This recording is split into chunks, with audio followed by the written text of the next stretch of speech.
नमस्कार, good morning, सुप्रभात. मी ज्ञानदा कदम. मी विलास बडे. आणि आजच्या राजकीय ऐतिहासिक क्षणाचं साक्षीदार होण्यासाठी मराठी जनांचं मन उत्सुकतेनं भारलेलं आहे. अर्थातच आजचा दिवस महाराष्ट्रासाठी मोठा आहे, ठाकरे प्रेमींसाठी मोठा आहे. कारण आजच्या दिवसाची सकाळ ठाकरेंच्या युतीची नवी पहाट घेऊन येणार का याची उत्सुकता तमाम शिवसैनिकांना आहे, मनसैनिकांना आहे, त्याचबरोबर ठाकरे प्रेमींना आहे. 2 दशकांची जवळपास प्रतीक्षा झाली आहे. 19 वर्ष झाली आहेत राज ठाकरेंनी शिवसेना सोडून, शिवसेनेपासून फारकत घेऊन, आणि त्यानंतर आता 2 ठाकरे बंधू एकाच व्यासपीठावर एकाच आवाजासह महाराष्ट्राला एकत्र दिसणार आहेत. त्यामुळे ठाकरे प्रेमींसाठी ही केवळ एक राजकीय घडामोड नाही, तर एक प्रकारे भावनिक विषय सुद्धा आहे. आणि म्हणूनच आज सकाळपासून वरळी परिसरात कमालीची गर्दी उसळली आहे. या 2 ठाकरेंना याची देही याची डोळा अनुभवण्यासाठी, त्यांना ऐकण्यासाठी. निश्चितच. आणि त्या वरळी डोमच्या तिथे शिवसैनिकांची, मनसैनिकांची गर्दीचं उधाण आणि तिकडे अरबी समुद्राला आलेलं उधाण, असं हे चित्र आज मुंबईमध्ये पाहायला मिळतंय. आनंदाला, उत्साहाला उधाण आलेलं आहे. आणि या सगळ्याबद्दल अधिक तपशील देण्यासाठी आपले प्रतिनिधी मुंबईतल्या कानाकोपऱ्यातून आपल्याला माहिती देत आहेत. वरळीतल्या NSCI डोममधून सुद्धा आपले प्रतिनिधी कृष्णा आपल्या सोबत आहेत. कृष्णा, आत्ता तुमच्यासोबत कोण आहे आणि या तयारीचा आढावा घेण्यासाठी, अंतिम टप्प्यात आढावा घेण्यासाठी बाळानंदगावकर आता तिथे आलेले होते. तयारी पूर्ण झाली का? नक्कीच विलास, मी आता सध्या वरळी NSCI डोम याच परिसरात आहे आणि आपण पाहू शकतो अगदी सर्वच जे आहेत मुंबईच्या कानाकोपऱ्यातून किंवा महाराष्ट्राच्या कानाकोपऱ्यातून आपल्याला नागरिक येताना पाहायला मिळतात. आपण पाहू शकतो अगदी महाराष्ट्रात चुकीला माफी नाही, आणि त्याचबरोबर उद्धव ठाकरे आणि राज ठाकरे आणि चाबूक घेऊन आणि महाराष्ट्र द्रोही जो आहे हे जे आशयाचे जो पिक्चर आहे ते घेऊन येताना आपल्याला पाहायला मिळतात. आणि ते जोशी, तुलसी जोशी जे आहे ते पालघरवरून आलेले आहे. आपण थेट त्यांच्याशीच साधणार आहोत. काय सांगाल, आज तुम्ही चाबूक घेऊन आहात, त्याचबरोबर महाराष्ट्र द्रोही असा जो काळा असा माणूस जो आपल्या सोबत आहे, काय सांगाल? आज दोघे बंधू एकत्र आलेत आणि दोघा बंधूंचं स्टेजवर, मंचावर असेच उंच हात बघायचे आम्हाला. असे उंच ठाकरे बंधूचे वज्रमूठ, तेच आमच्यासाठी ताकद आहे. आणि महाराष्ट्र द्रोही हे जे राक्षस आणलेला आहे, हा राक्षस कोण आहे माहितीये का? जो माणूस महाराष्ट्रावर वाकड्या नजरेने बघणार, अभिनेता असो, नेता असो, कोणी असो, त्याला असाच चापकाचे फटके महाराष्ट्र सैनिक देणार. ठाकरे कुटुंब आता एकत्र झालंय. तुम्ही आता जे महाराष्ट्राचे पानिपत केलंय, तुम्हाला आम्ही धडा शिकवले असे राहणार नाही. हा आमचा चॅलेंज आहे या राज्य सरकारला. अगदी तुम्ही चाबूक घेऊन देखील आहे, त्याचबरोबर पाहायला गेलं तर पाठीवरती मी दाखवू शकतो, आपण पाहू शकतो महाराष्ट्र द्रोही आणि संपूर्ण काळा कलर जो आहे तो लावण्यात आलेला. काय सांगाल? आणि चाबुकाने तुम्ही फटकावताय देखील. जो या महाराष्ट्राच्या वेड्या नजरेने बघणार, असं त्याला चापकाने बांधून वरती लटकवलं जाईल. आणि तमाम महाराष्ट्रातल्या जनतेला सांगतोय, आपण एकजूट व्हा. आता एकजूट होण्याची गरज आहे. फार झालं, महाराष्ट्राचं पानिपत झालेलं आहे. महाराष्ट्र गेलं आपल्या खड्ड्यात. या लोकांना धडा शिकवायचा असेल तर आपल्याला महाराष्ट्रातल्या तमाम अमराठी असो किंवा मराठी असो, सगळ्यांनी एकत्र व्हायचंय. हे जे राज्य सरकार आता जे चालवत आहे, स्वतःचं पोट भरत आहे, बाकी कोणाचा जनतेचा विचार करत नाहीये. यांना फक्त राजकारण करायचं आहे, जातीभेदी भांडणं लावायचे. आपण पाहू शकतो आपला जो हा दुसरा देखील तो बॅनर घेऊन आलेला आहे सैनिक, आपला पाहू शकतो की लाकडी आणि घेऊन पाहताना नक्की काय संदेश द्यायचा ह्या माध्यमातून? हा सदावर्ते उठ सूट राजसाहेबांना, फक्त ठाकरे कुटुंबाला त्यांनी टार्गेट केलेलं आहे. त्याला त्याचे पॅन्ट काढून, ते चित्र आहे, ते चित्र माझ्या हातात येते, त्याची पॅन्ट असं समोर लाईव्ह दिसलं तर असेच त्याचे पॅन्ट आम्ही सगळं महाराष्ट्र सैनिक काढणार आहे. फक्त त्याची वाट बघतोय, तो कधी आमच्या हातात येणार. त्याला अख्खा ते जे दिसतंय ना आता पट्टेवाले, ते पण नाही दिसणार अगर तो असंच त्याचं संभाषण राहिलं तर. हे आमचं त्याला चॅलेंज आहे. सातत्याने पाहायला गेलं तर ठाकरेंवरती जे आहे आरोप करताना पाहायला मिळतात, काय सांगाल? तो फक्त ठाकरे कुटुंबात तो विकलेला काय बोलतात त्याला, ब्रोकर आहे, म्हणजे दलाल आहे तो. त्याला कुठेतरी काहीतरी दिले असेल 4 आणि 8, तो 4 आणि 8 भुंकण्यासाठी येतोय. बाकी त्याला अजून माहिती नाही. महाराष्ट्र सैनिकाचा प्रसाद जेव्हा भेटेल ना, तेव्हा तो शांत होणार. त्याची विधीपूर्वक पूजा करावी लागेल. त्याचा अजून मूर्त निघालेला नाही, लवकरच मूर्त निघेल. नक्कीच आपण पाहू शकतो दुसरीकडे देखील पाहायला गेलं तर अगदी राज ठाकरे यांचं मास्क घालून आणि त्याचबरोबर उद्धव ठाकरे यांचा देखील मास्क घालून आपल्याला पाहायला मिळतं. आणि आपण पाहू शकतो अगदी उद्धव ठाकरे यांनी भगवा कुर्ता घातलेला पाहायला मिळतं. त्याचबरोबर राज ठाकरे यांच्यासारखी सेम जी शाल घेऊन आणि सेम जे आहे ते राज ठाकरे यांच्यासारखी जे राज ठाकरे यांच्यासारखी साकारण्यात आलेलं आहे. विलास.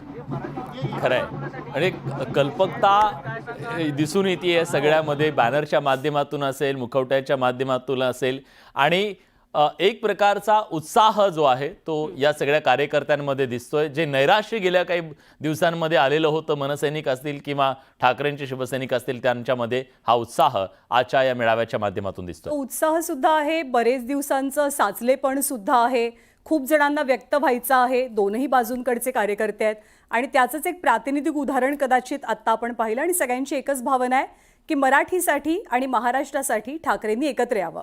सुष्मिता आपल्या प्रतिनिधी सध्या आपल्यासोबत आहेत आणि सुस्मितासोबत किशोरी पेडणेकर आहेत, शिवसेना उबाठाच्या नेत्या. आपण सुस्मिताकडे जाऊया. सुस्मिता, काय म्हणतायत किशोरीताई, तयारी कुठवर आली आहे? खरं तर आजचा दिवस हा अनेक शिवसैनिकांसाठी, मनसे सैनिकांसाठी आणि महाराष्ट्र प्रेमींसाठी महत्त्वाचा आहे. तयारी पूर्ण झालेली आहे मनसेकडनं सुद्धा आणि शिवसेनेकडनं सुद्धा. किशोरीताई आपल्यासोबत आहेत. ताई, खरं तर या क्षणाची चर्चा गेले अनेक वर्ष होत होती. आज तो क्षण आपण याची डोळा अनुभवणार आहोत. तयारी किती पूर्ण झाली? काल म्हणजे 3 दिवस आधीपासून आम्ही डोममध्ये जातो. डोमची जी टेक्नॉलॉजी घेऊन ज्या ज्या तयारी करायला पाहिजे, आसन व्यवस्था असेल, स्टेज व्यवस्था असेल, त्या स्टेजवरचं नेपथ्य असेल, अभिजित पानसेनी ते घेतलेलं आहे आणि बाकी पाणी व्यवस्था, हे सगळी व्यवस्था यांची आम्ही केलेली आहे. खरं तर काही या डोमने अनेक ऐतिहासिक क्षण अनुभवलेले आहेत. अगदी कोविडचं पहिलं सेंटर सुद्धा तिथेच होतं. शिवसेनेसाठी हे डोम का महत्वाचं आहे? ह्या डोममध्ये जसं आपण म्हटलात त्याप्रमाणे यांचं पहिलं नाव होतं सरदार वल्लभभाई पटेल. कणखर व्यक्तिमत्व आणि या संपूर्ण देशामध्ये त्यांचं योगदान कोणी नाकारू नाही शकत. इतकं उत्तुंग व्यक्तिमत्व. त्यानंतर तिथे दारासिंग म्हणा, रणवा म्हणा, ज्यांनी कुस्ती खेळल्या आणि आपल्या देशाचं नाव रोशन केलं. त्यानंतर कोविड काळामध्ये देशातलं पहिलं हॉस्पिटल जे आदित्य उद्धव ठाकरे यांच्या माध्यमातून ते उभं राहिलं आणि अशा भयंकर आलेल्या परिस्थितीमध्ये कोविडसारख्या कितीतरी पटीनी लोकांना चांगलं करून घरी पाठवलं. तो आनंदाचा क्षण पण या आमच्या डोमनी पाहिलेला आहे. उद्धव बाळासाहेब ठाकरे या आमच्या शिवसेना पक्षाची जी संहिता, ज्याला आपण विधानसभेसारखं स्वरूप देऊन पक्षप्रमुख म्हणून त्यांची निवड करण्यात आली, अनेकांची सचिव म्हणून निवड करण्यात आली, अनेकांची नेतेपदी निवड करण्यात आली, आमच्यासारखे उपनेते झाले. अशा अनेक चांगल्या गोष्टी ज्या बाळासाहेबांनी जो पक्ष उभा केला, बाळासाहेबांनी आम्हाला एका दसरा मेळाव्यात आमच्याकडनं शपथ म्हणतात ना, एक वधवून घेतली सगळ्यांनी, लाखोच्या. तर किशोरी पेडणेकरांसारख्या जुन्या जाणत्या शिवसैनिकांसाठी खरोखरच हा भावनिक विषय सुद्धा आहे आणि ते त्यांच्या बोलण्यातनं दिसतंय सुद्धा. सगळ्यांना आता उत्सुकता आहे की कार्यक्रम कसा पार पडणार आहे. आणि कृष्णा आवटी सध्या आपल्यासोबत आहेत. तिथे पोलीस बंदोबस्तही मोठा विलास, कारण अर्थात 2 ठाकरे एकत्र येणार आहेत, मोठ्या संख्येनं कार्यकर्ते येणार आहेत, त्यामुळे पोलीस बंदोबस्तही तितकाच तगडा आहे. अधिक माहिती कृष्णा देतात. कृष्णा. नक्कीच ज्ञानदा, याच NSCI डोम या परिसरात, आणि हा जो रोड मी आता ज्या ठिकाणी उभा आहे तो VIP रोड आहे आणि याच ठिकाणाहून जे आहे राज ठाकरे असतील, उद्धव ठाकरे असतील आणि अनेक नेते, जे शिवसेना असेल किंवा मनसेचे नेते असतील, हे सर्वच जण ह्या मार्गावरून जे आहे ते जाताना आपल्याला पाहायला मिळेल. आणि त्याच अनुषंगाने कुठलाही अनुचित प्रकार घडू नये म्हणून जे आहे मोठ्या प्रमाणात जो आहे तो फौजफाटा तैनात करण्यात आलेला आहे. त्याचबरोबर महाराष्ट्राच्या कानाकोपऱ्यातून असेल किंवा मुंबईच्या कानाकोपऱ्यातून असेल, जे आहे ते नागरिक येताना किंवा मराठी प्रेमी जे आहे येताना आपल्याला पाहायला मिळते. त्याच अनुषंगाने कुठलाही अनुचित प्रकार घडू नये म्हणून जे आहे मोठ्या संख्येने पोलिसांचा फौजफाटा जो आहे तो तैनात करण्यात आलेला आहे. ज्ञानदा, अगदी बरोबर आहे. पोलिसांचा कडेकोट बंदोबस्त आहे. 2-3 दिवस झाला आपण पाहतोय की NSCI डोममध्ये जिथे कार्यक्रम पार पडणार आहे तिथे शिवसेनेचे नेते असतील, मनसेचे नेते असतील, यांनी एकत्रित पाहणी केली आहे.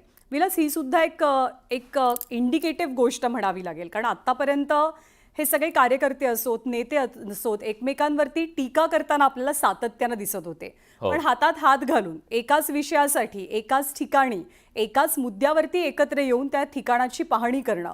आणि काल जेव्हा आदित्य ठाकरे सुद्धा तिथे पोहोचलेले होते, तेव्हा अनेक शिवसैनिक असतील, मनसैनिक असतील, यांच्या मनात खूप वेगवेगळ्या भावना होत्या.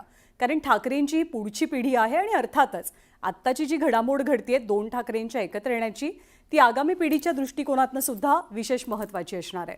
गेल्या काही दिवसातल्या राजकारणात आपण बघितलं तर जेव्हा आघाड्या होतात तेव्हा वरून नेत्यांच्या आधी आघाड्या होतात, 2 पक्षांच्या आघाड्या होतात आणि मग कार्यकर्ते एकमेकांमध्ये जेल व्हायला लागतात. इथं मात्र वेगळं झालेलं आहे, उलट झालेलं आहे.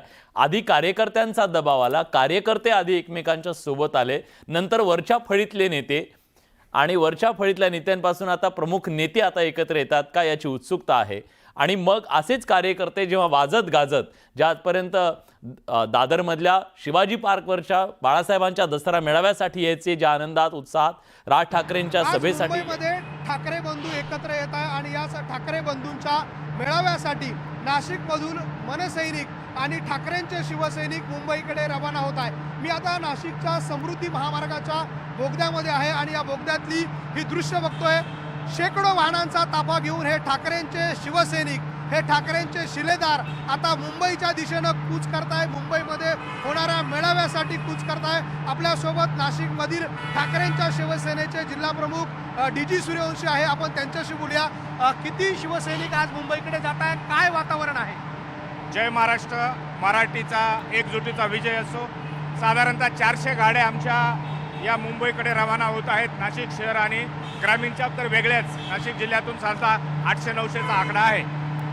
आणि काय भावना आता आहे ठाकरे बंधू एकत्र येणार? आता काही दिवसांपूर्वीच हिंदी सक्तीच्या विरोधात आदरणीय पक्षप्रमुख उद्धव साहेब आणि राजसाहेब एकत्र आले आणि या महायुतीच्या नतभ्रष्ट सरकारला यांचा हा छुपा अजेंडा हिंदी भाषेला विरोध आमचा नसून परंतु मराठी ही का कंपल्सरी करायची म्हणून त्यांनी GR रद्द केला आणि ही मनसेना आणि शिवसेना ही एकत्र येण्याचीच नांदी आहे असं एकंदरीत वाटतंय.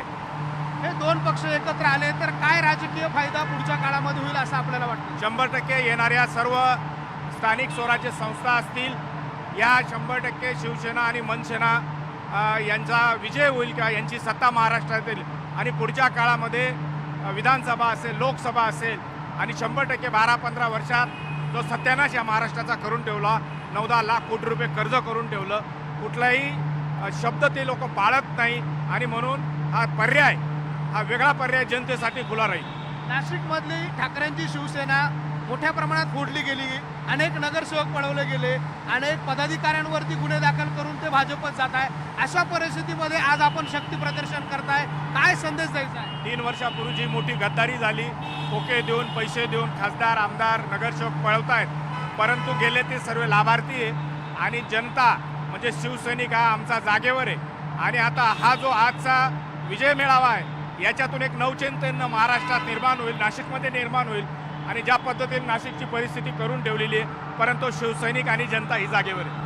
आपण बघतोय शिवसेना जागेवर आहे असा संदेश देण्यासाठी हे कार्यकर्ते आज मुंबईच्या दिशेनं रवाना होत आहे. समृद्धी महामार्गावरच्या टनेलमधली ही दृश्य आहे. माझ्या मागच्या बाजूला जर आपण ताफा बघितला तर शेकडो वाहनांचा ताफा हे कार्यकर्ते मुंबईच्या दिशेनं रवाना होत आहेत. जोरदार शक्ती प्रदर्शन आज ठाकरे बंधूंच्या कार्यकर्त्यांकडनं, त्यांच्या मनसैनिकांकडनं, ठाकरेंच्या शिवसैनिकांकडनं केलं जात आहे आणि त्याचीच ही सगळी दृश्य आहे. आज नाशिकमधून हे शेकडो कार्यकर्ते, हजारो कार्यकर्ते शेकडो वाहनांसह मुंबईच्या दिशेनं रवाना होत आहे आणि एक जोरदार शक्ती प्रदर्शन आज नाशिकमधून जाणाऱ्या कार्यकर्त्यांकडनं केलं जात आहे. व्हिडिओ जर्नलिस्ट हेमंत बागुलसह लक्ष्मण घाटोळ, न्यूज 18 लोकमत, नाशिक.